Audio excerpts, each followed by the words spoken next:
I'm not one of these comedians. There's plenty of talent here, but I own a company called Jokes for Sale. And what I do is I solicit these jokes on the internet, and I try them out with audiences like you, and if it is received well, then I sell it to people like you'll hear later on. So, because you paid so much to get in here tonight, we're going to put you to work. So, first thing I want to do is this. We've done extensive marketing, and we need to figure out what marketing works well. So, how many of you have either been here before or this is the first time? How many of you didn't raise your hand?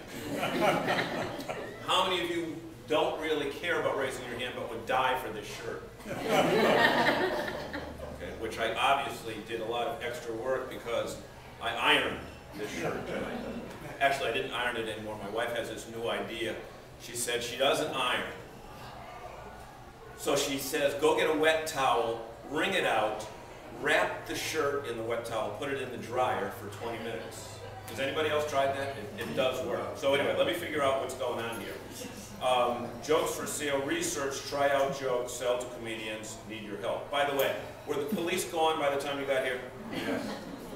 They were gone, so you didn't see Auburn police. Here's what happened. I met Mr. Foraker earlier, and it was a person at the bar that we happened to notice was kind of like tipsy when he came in. He gets up to the bar and he orders 6 shots of bourbon and 6 Bud Lights. So the bartender says, you have friends coming. He said, no, just give me the 6 beers. So he puts the 6 beers down, the 6 shots down, and he drinks the 6 shots like in a rapid succession, faster than anybody I've ever seen. And what happened is he starts chugging 3 beers. Now, if you can put down 6 shots and then 3 beers in rapid succession, I figure something's up. So the bartender happened to say to him, sir, is there anything wrong that you're drinking that fast? And he said, if you've got what I've got, you'd be drinking this fast. And the guy figures, oh man, the guy's probably just come from Memorial and got some bad medical thing. So the bartender says to him, well, what is it that you have? And the guy says, $1.80. So then the Auburn police came and took him away. Now, that's still not part of the whole thing here. But the other thing is this, and I'm going to get into these internet things in a minute, but I got to tell you that it is so much fun to be able to speak locally because in the job that I do, I'm all over the country and on airplanes a lot. How many of you remember when the friendly skies were friendly? Remember that? Fly the friendly skies. Well, let me tell you, they ain't. Okay? And how many of you remember that old line that says Delta is ready when you are? They ain't. Okay, so about 3 weeks ago I had to go to Albuquerque. Now you know if you're in New England, there's no way you can get to Albuquerque real easy. You got to go to Dallas or you got to go to St. Louis, etc., etc. So I had stumbled my way to Albuquerque, and I'm coming back the next day. I'm in the DFW airport. If any of you have been to the airport in Dallas, it makes Boston look like Worcester, I guess, or Oxford. By the way, isn't that a great view of Herb Chambers? They're having their midnight sale tonight, so we'll be out of here by then. But you get to go right over to Herb Chambers. And what other place could you go in that has kindergarten chairs for adults, okay, and naked donkeys in the back of the room? However, I get on the plane. I'm in business class, and you know how you can tell right away if you're going to talk to this flight attendant or not, or talk to the people next to you. She comes around and she says, Mr. DiPietro, will you be having breakfast with us this morning?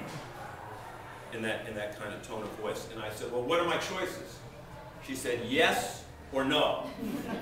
I knew right away, for the duration of that flight, I was not going to press that little button that has a person would come over and ask you to fluff up your pillow. But anyway, how many of you have paid for kids in college? Or have kids in college? Anybody here have kids in college? Nobody? How about you college kids? No, somebody else is paying, of course. My lovely daughter just jammed 4 years of college into 5. So now we've got the opportunity to send Syracuse University an additional $200,000. So nevertheless, not too long ago, I was with a bunch of people that I went to high school with. We were down to Cape playing golf. There were 8 of us. We were sitting around a table after playing golf, just kind of like, 1, 2, 3. Would you sit with them? Just. And one of the people said, let's play tomorrow too. This was Saturday. And he said, let's play tomorrow too. And I said, I've got to go back to work. And the other guy next to me, the lawyer, said, I got to go back to work.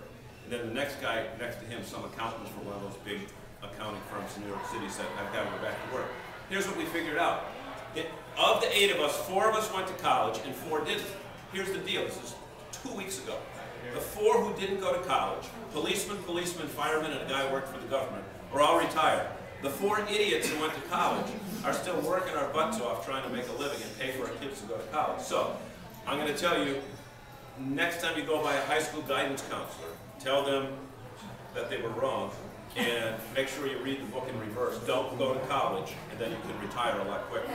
Now, here's another thing. Walmart is right down the street. I had to go down to Walmart today to pick up my new glasses. Oh, there you are. I pick up my new glasses. The person at the register, I don't know if you've ever noticed, the young people today, I mean, tattoos, if you don't have a tattoo, you're weird, right? Well, this person had, I think, 5 eye rings on one of her eyes. She could have hung a shower curtain off that eye and I would have noticed it. But the only other thing, and then I'm going to get to this stuff in just a minute, but the only other thing I want to say is this.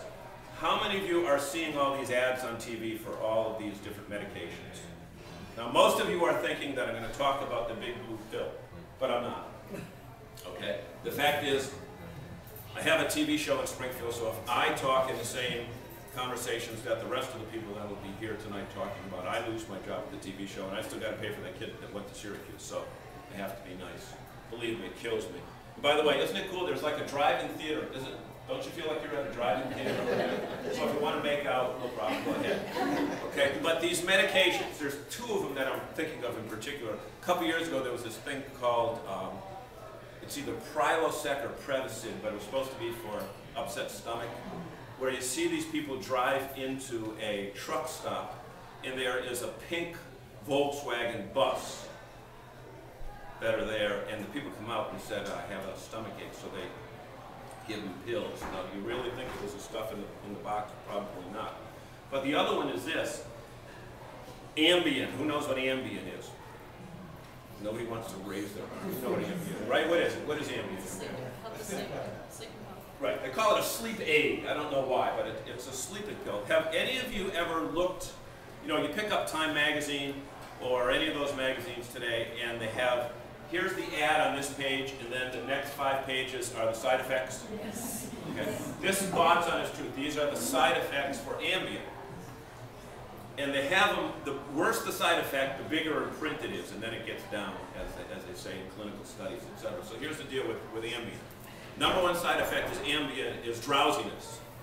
Now, isn't that the desired effect, let alone the side effect? But then it gets better. Then there is diarrhea, vomiting, uncontrollable urination, hungry fits.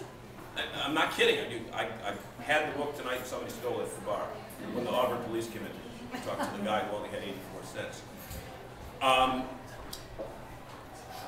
Eating binges, driving without knowing that you're driving, and gambling. Am I right? Have you seen this? Gambling. And then the other one is sexual activity without being aware of it.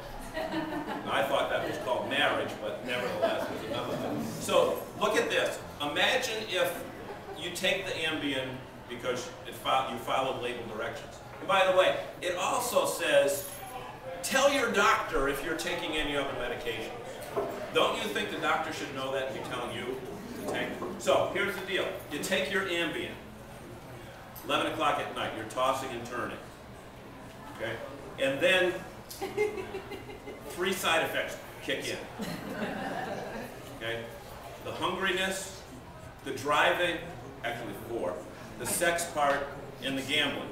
So you get in your car, you drive to Foxwoods, you spend an hour at the all-you-can-eat buffet, you find a hooker, and you lose $10,000. What a way to spend the night. So, all I can tell you is this, only 2 rules about medication, and that's it. Number 1, never at the same time take a sleeping pill and a laxative.